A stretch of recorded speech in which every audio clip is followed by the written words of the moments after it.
Prosegue la protesta degli agricoltori che tramite uno dei loro rappresentanti, Franco Calderone, prende le distanze da eventuali strumentalizzazioni politiche che della stessa possano essere fatte. Il chiaro riferimento è a ciò che oggi è stato organizzato da partiti di opposizione, segnatamente da Sud Chiama Nord di Cateno De Luca, che manifesterà in piazza Indipendenza con circa 20 pullman provenienti da varie città della Sicilia e 5 trattori.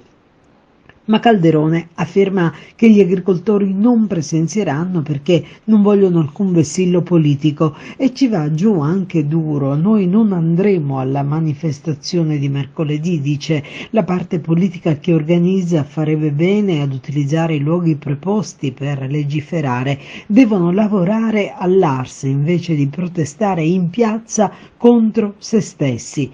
Mentre giovedì anche gli agricoltori siciliani sosterranno la manifestazione di protesta di Roma con 3 nuovi presidi nell'isola.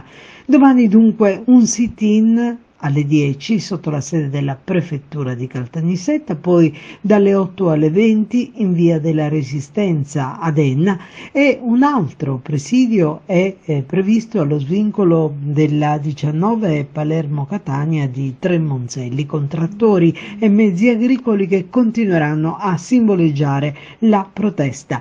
Non solo, ma parole durissime anche verso il tavolo di crisi. Ancora Calderone dice: noi soli rappresentiamo noi stessi, non i sindacati. Ogni volta che questi ultimi andranno a parlare rappresenteranno le 10 persone che li seguono. Saranno gli agricoltori a rappresentare le proprie istanze, sottolinea.